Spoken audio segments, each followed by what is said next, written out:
कृष्ण ने सोचा, अब कृष्ण को तो बहुत उद्वेग हो गया था कि मेरे भाई चला गया एक दिन की दीक्षा का, अब बड़े राजमार्ग से ना जाकर के छोटे मार्ग से जाता हूँ। दुखी था, भाई के मोह में था, कुछ भी समझो। उधर से सोमिल ब्राह्मण ने सोचा कि मैं छोटे मार्ग से जाऊं राजमार्ग से। जैसे ही वो कृष्ण उधर से आते हैं और उसमें जो टाकरा होता है और उसका हार्ट फेल हो जाता है, आराम से गिर जाता है। कृष्ण को पता चल जाता है। कृष्ण ने फिर जैसे ही चंडालों को बुला करके घिसवा करके उसको पार्थिव शरीर को थूका और उसको साफ करवाया। तो ये घटना घटती है कि एक व्यक्ति कर्म बांधते समय हमें पता नहीं लगता, इसलिए कोई भी कर्म ऐसा बंध जाए उसकी अंतःकरण से बार बार आलोचना कर लेनी चाहिए, ताकि वो कर्म हल्का हो जाता है और हो जाता है। जैसे उस कृष्ण और बलराम ने उस ऋषि से कहा था कि तुम अपना जो निदान किया है उसको छोड़ दो, उसने छोड़ा नहीं। कहते नहीं, गुस्सा था, तुम दोनों भाई बच जाओगे, बस इतना ही उन्होंने क्षमादान दी। उनके माता पिता भी कैसे वो बाहर आने लगे, नगर का सिंह द्वार गिर गया, वो भी चले गए। फिर ये कर्मों की कहानी है। तो ये कृष्ण भगवान अरिष्ट ने मैंने कृष्ण को बताया। तो फिर कृष्ण ने पूछा, प्रभु मैं दीक्षा क्यों नहीं ले सकता? कृष्ण ने भगवान ने कहा, देखो तुमने वसुदेव निदान करते हैं, वो दीक्षा नहीं ले सकते, आप दीक्षा नहीं ले सकते, तो मुझे क्या करना चाहिए? अब कृष्ण ने कितना बड़ा कार्य किया। और तीसरा प्रश्न पूछा था कि मेरी मृत्यु कैसे होगी, समय का उपयोग, अंतिम समय कैसे होगा? तो भगवान ने स्पष्ट बता दिया कि ऐसे ऐसे करके जैसे तुम द्वारका नगरी के बाहर जाओगे, तुम्हें प्यास लगेगी, तुम वृक्ष के नीचे होगे, बट वृक्ष के नीचे जरा कुमार आएगा, तुम बैठेगे, वो तीर लगेगा, वैसे का वैसा जाना ही ना। उधर से कृष्ण को अकेले रह जाते हैं और तीर लगता है और वो मारे जाते हैं।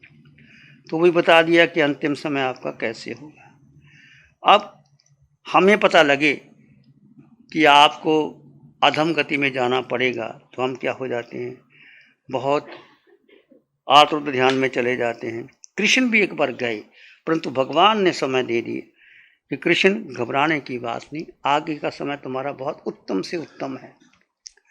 अब कृष्ण ने ये तीनों बातें सुनी, उनका कैसे उपाय किया कि मैं दीक्षा नहीं ले सकता।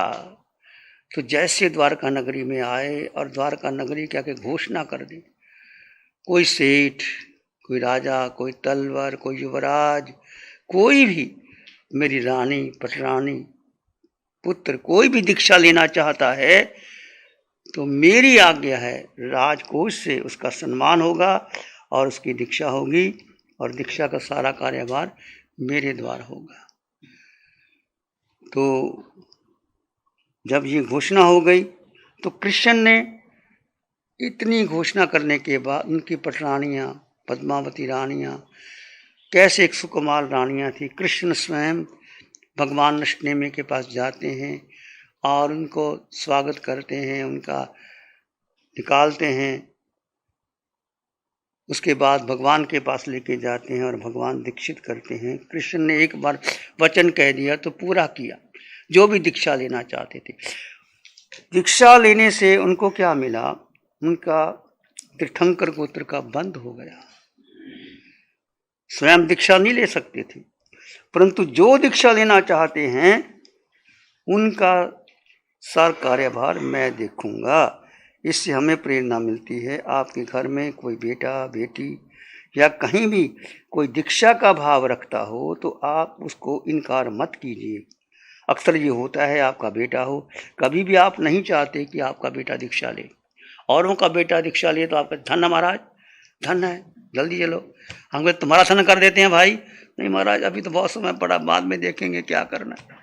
तो दूसरों का धन हम कर देते हैं, परंतु अपने धन की बात नहीं करते।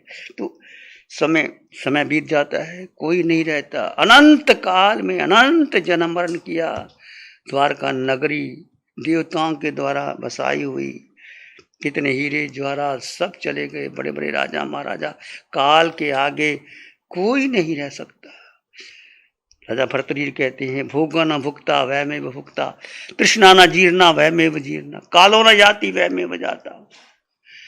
राजा भर्तृहरि ने दीक्षा ले ली थी, बहुत विद्वान थे वो, राजा थे। वैराग्य शतक, श्रृंगार शतक, राज शतक लिखा उन्होंने, और लिखा उन्होंने कि ये भोगो न भुगता वह में भुगता, कितने भोग भोगते रहो जिंदगी भर, ये भोगों से तुम निवृत्त नहीं हो पाते, ये भोग ही तुमको भोग लेंगे।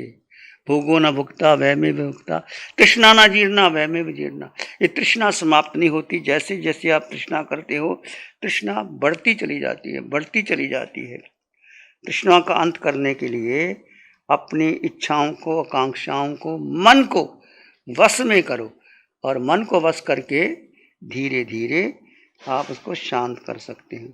कालो न जाती वह में बजाता, काल चला जाता है, हम चले जाते हैं काल के द्वारा, हमारा जीवन चला जाता है, काल निरंतर चलता रहता है, चलता रहता है। तो ये भोग भोगने से, इच्छाओं की पूर्ति में समय, जितना इंद्रियों की पूर्ति के लिए मन के संकल्प विकल्प के, बुद्धि के निर्णय से व्यक्ति हार जाता है, कुछ पूरा नहीं होता। इसलिए भगवान कहते हैं, मन वचन काया बुद्धि संस्कार धारणा के पार जाकर के भेद ज्ञान के द्वारा तुम साधना करोगे तो शीघ्र अतिशीघ्र आगे बढ़ जाओ। तो श्री कृष्ण ने तीर्थंकर गोत्र का बंद किया, उसके बाद क्षायक समकत प्राप्त की। समकत का होना, क्षायक समकत यदि आपको हो जाए, इस जन्म में भी हो सकती है, प्रयास करना पड़ेगा, पुरुषार्थ करना पड़ेगा। कृष्ण ने क्षायक समकत प्राप्त की। आज चाहे वो अधोलोक कैसे भी हैं, कहाँ भी हैं, परंतु वहां भी जाकर के वो कर्म निर्जरा कर रहे हैं। क्षायक समकति जीव किसी भी योनि में चला जाए, चाहे नरक में चला जाए, चाहे बहुत कुछ किया था, बंद कर लिया। बंद कैसे किया कि जो दीक्षा लेना चाहता है उन्हें इनकार नहीं किया। ऐसा उसने नहीं किया कि कोई और दीक्षा लेना चाहता है तो ले ले, उनकी पटरानियाँ, उनके बेटे की रानियाँ, कोई भी दीक्षा लेना चाहता है, श्री कृष्ण ने बड़े अहोभाव से दीक्षा दिलवाई और आगे बढ़ गई। ये तीन बातें, तीन प्रश्न जो भगवान अष्टनेमी से कृष्ण ने पूछे और कृष्ण ने ऐसे उत्तर दिया। यदि हमें पता चल जाए, कोई ज्ञानी पुरुष आके कहे कि तुम्हारी मृत्यु इतने समय के बाद हो जाएगी, तो हमें क्या करना चाहिए उस समय? हमें सोचना चाहिए, जो समय शेष रह गया किसी ने बता दिया तो उसका उपाय करना चाहिए। मृत्यु तो निश्चित आएगी, सबकी आएगी, अनंत बार हम मरे हैं, तो उसका उपाय कृष्ण ने कैसे किया, भगवान ने सब बता दिया। कृष्ण सब चाहते थे, परंतु जो जो चाहते थे वो नहीं हो सका। कर्म गति को, कर्म सिद्धांत को हम स्वीकार करना चाहिए। जो भी आज हमारे भीतर दुख है, पीड़ा है, सुख है, रोग है, कर्म गति के अनुसार चल रहा है, कर्म के अनुसार हमारा जीवन वैसे का वैसा चला जा रहा है। इस बात को हम स्वीकार करें और अजर अमर पद पाने के लिए आज इस पंचम काल में जो अरिहंत परमात्मा की कृपा से हमें आप लोगों को साधना मिली है, वो साधना को जीवन में, वो क्या साधना क्या है? वो साधना एक ही है, भेद विज्ञान की साधना। आप तुम कहीं चले जाओ, कोई आपको भेद विज्ञान की साधना बताएगा नहीं। और भेद ज्ञान की साधना ऐसी साधना है कि जिससे द्वारा तुम निरंतर निरंतर कर्मों की निजरा कर सकते। क्या करना है? भेद, दो तत्व, जीव और अजीव। जीव अजीव के साथ लग गया तो अनंत अनंत कर्मों का बंधन, और जन्मों जन्मों में हमने यही किया। अजीव क्या है? ये शरीर, शरीर के प्रति राग करना, मोह रखना, और शरीर के साथ तुम्हारा मन है, बुद्धि है, इंद्रियां हैं, मन को अनुकूल चलना, इंद्रियां जो चाहती हैं विषय उनके अनुसार करते चला कार्य करते रहना, और मन जैसे घुमाता है वैसे घूमते रहना, और जीव अजीव के साथ लग जाता है तो कर्मों का बंधन शुरू हो जाता है। तो जीव अपने साथ रहे, अजीव अलग है, देह अलग है और आत्मा अलग है। दो तत्व अनादि काल से जुदा है।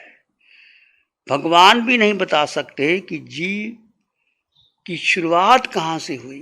अनादि काल से जीव शुद्ध था, निर्लिप्त था, परंतु वो कारमान शरीर के कारण देह में आया और देह में आकर के मोह में निर्लिप्त हुआ और वो कर्मों का बंधन करता चला जाता है। जैसे जीव गर्भ में आता है और संयोग बनता है, 9 महीने माँ के पास रहता है, माँ उसको अपना बेटा मान लेती है और वो बाहर आता है, उसको कोई नाम दे दिया जाता है और नाम देने के बाद पूरा जीवन वो बेटा समझता है ये मेरी माँ है, ये पिता है, परिवार है, धन है, संपत्ति है, उसको बड़ा करते हैं, शिक्षा देते हैं, पर ये शिक्षा नहीं देते, देख बेटे तू मेरे बेटा नहीं है, तेरे पिता नहीं है, ये आत्मा अजन्मा है, इसका कभी जन्म हुआ ही नहीं, इसका जन्म हुआ ही नहीं, उसको हम कैसे कहते हैं ये माँ है, ये पिता है। शरीर का माँ,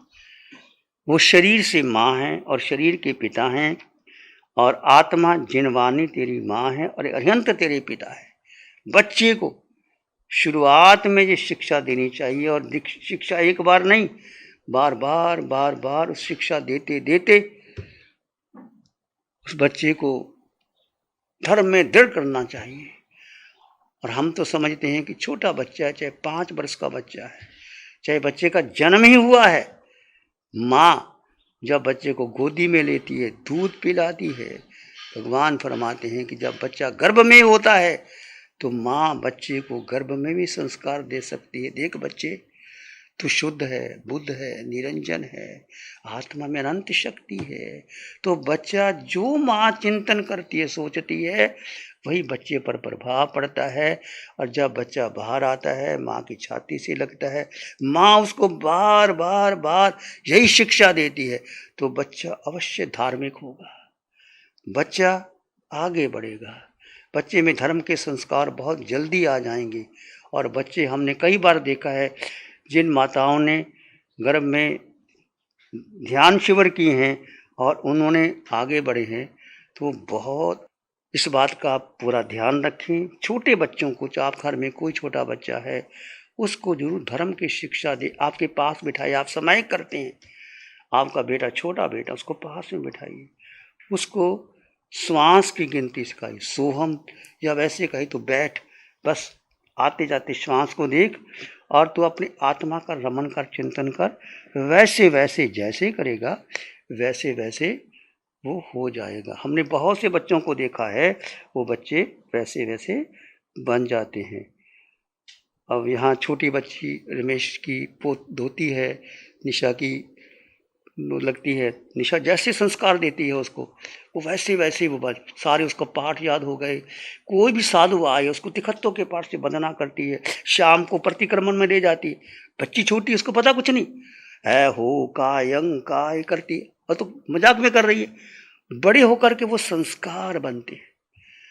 हम दीक्षा ली, मैं अपनी बात कहता हूँ, हमें कुछ पता नहीं था, कभी संत आ गए, माता पिता हमें ले गए, हम चले गए, समाई कर ली, पता नहीं 2 समय कर ली, 5 समय कर ली, मैं ज़्यादा समय करूँगा, तो ऐसे करते करते वो संस्कार पक्के हो जाते हैं, वो संस्कार जीवन भर साथ रहते हैं।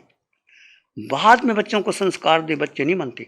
और आज तो इतना एडवांस टेक्नोलॉजी का युग है, इतना मोबाइल का युग है, तो बच्चे संस्कारित नहीं हो सकते। इस बात का ज़रूर ध्यान रखें। अंतकर सूत्र की वांछना बहुत सुंदर ढंग से मुनि जी कर रहे हैं, आप सुन रहे हैं। आप अपने जीवन में अधिक से अधिक साधना को, ध्यान को महत्व दें। आपका मंगल हो, शुभ हो। आगे की चर्चा हम फिर करेंगे। दोपहर को 3 बजे ध्यान होगा, 3 से 4 बजे पचकान कर लीजिए। आज परवादिराज पर्व पर्यूषण का 5वां दिवस आज के 8 उपवास स्मिता गौरव बोरा 8 उपवास के पचकान कर रही है।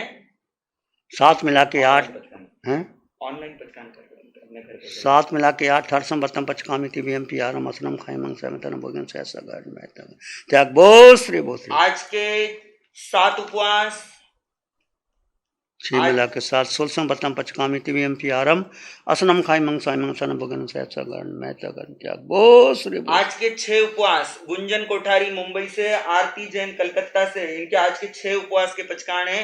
6 उपवास के पचकान 5 मिला के 6 14 बत्तम पचकामी TVMP आरम असनम खाइमंग सैमतन भोजन सहसा गाड़ में बोश्री बोश्री। आज के 5 उपवास जसवंत जी कोठारी मुंबई से, और जिन जिन के भी 28 की आराधना चल रही है वे आज 5 उपवास के पचकान कर सकते हैं। 5 उपवास आज के जसवंत भाई श्री मुनि जी के भाई 5 उपवास कर रहे हैं, उनकी मंगल काम। 4 मिला के 5 वर्षम बत्तम पचकामी TVMP आरम असनम खाई मंग सैमतन भोजन सहसा गाड़ में त्याग बोश्री बोश्री। आज के 4 उपवास आज के 4 पचकान 3 मिला के 4 दसम बत्तम पचकामी TVMP आरम असनम खाई मंग सैमतन भोजन सहसा गाड़ में त्याग बोश्री बोश्री। आज का 3 उपवास के पचकान 8 बत्तम पचकामी TVMP आरम असनम खाई मंग सैमतन भोजन सहसा गाड़ में त्याग बोश्री। आज का बेला 2 उपवास 6 बत्तम पचकामी TVMP आरम असनम खाई मंग सैमतन भोजन सहसा गाड़ में त्याग बोश्री। आज का उपवास आज के उपवास के पचकान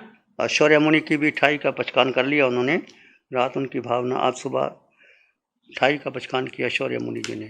आज के उपवास उग्र सूर्य अवतटंग पचकामी TVMP आरम असनम खाई मंग सैमतन भोजन सहसा बोश्री बोश्री। आज के आयम्बिल के पचकान उग्र सूर्य आम्बिलिंग पचकामी आम्बिलिंग के प्रांत असनम खाई भोजन सहसा गाड़ में पारसली आम्बिल का पचकान त्याग बोश्री। आज के एकासन के पचकान उग्र सूर्य कासन पचकामी कासने के प्रांत असनम खाई मंग सैमतन भोजन सहसा गाड़ में बोश्री बोश्री। आज के बियासन के पचकान उग्र सूर्य व्यासन पचकामी व्यासने के प्रांत असनम खाई मंग सैमतन बोश्री बोश्री। आज के सामूहिक प्रत्याख्यान पोरसी 2 पोरसी 1.5 पोरसी आदि नकारसी पोरसी 1.5 पोरसी 2 पोरसी कासना एक कठना कंठी मोटी सहित और यंत्र सिद्धों की साक्षी त्याग बोश्री बोश्री।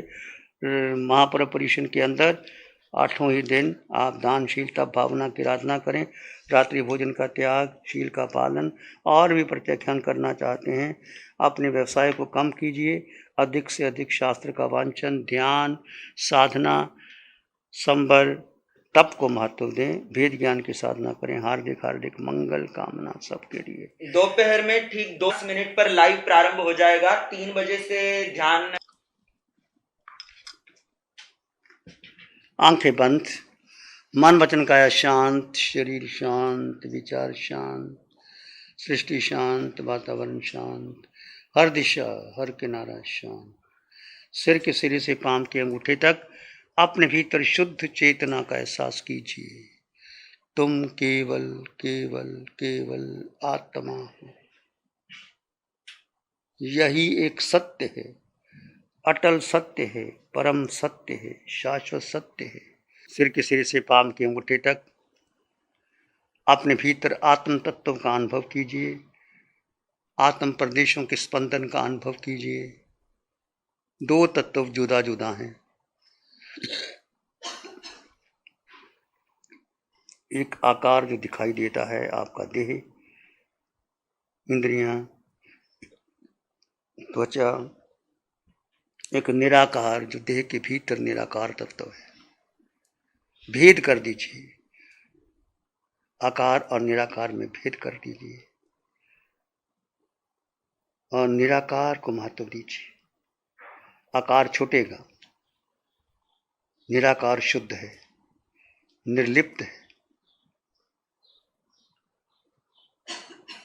8 गुणों से युक्त है। निराकार तत्व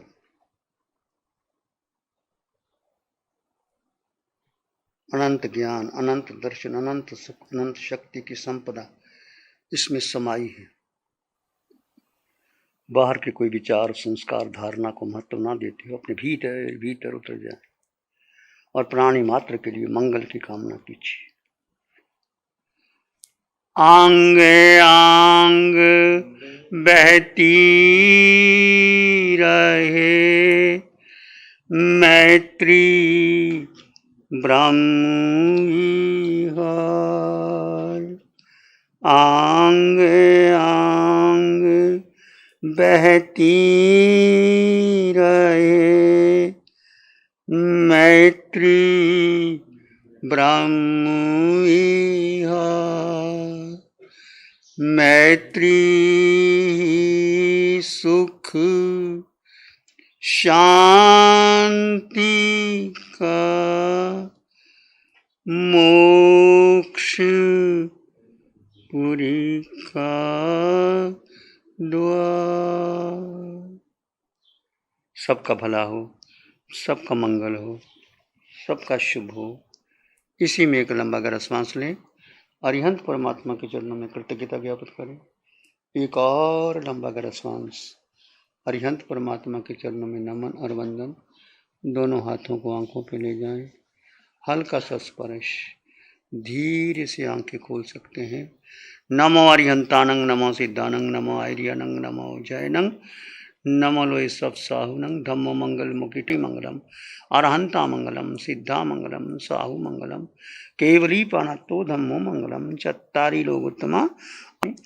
अरहंते शरणं पवज्जामि, सिद्धे शरणं पवज्जामि, साहु शरणं पवज्जामि, केवली पाणत्तं धम्मं शरणं पवज्जामि। चारे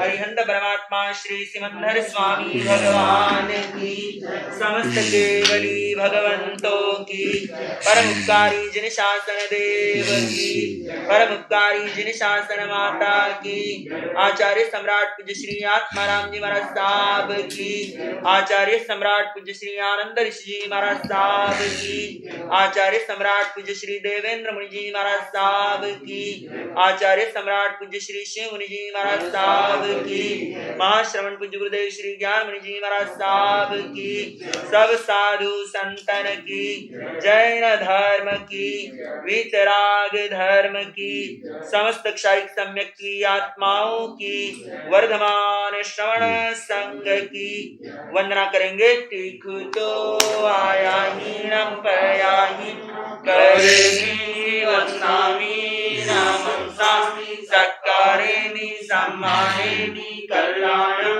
मंगलं देवयं चेयं पज्वासामि मथेन वंदामि। टीकुतो आया हीणं पयाहीणं करेमि वंदामि नमंसामि सक्कारेमि सम्मानेमि कल्याणं मंगलं देवयं चेयं पज्वासामि मथेन वंदामि। टीकुतो आया हीणं पयाहीणं करेमि वंदामि नमंसामि सक्कारेमि सम्मानेमि कल्याणं मंगलं देवयं पज्वासामि मथेन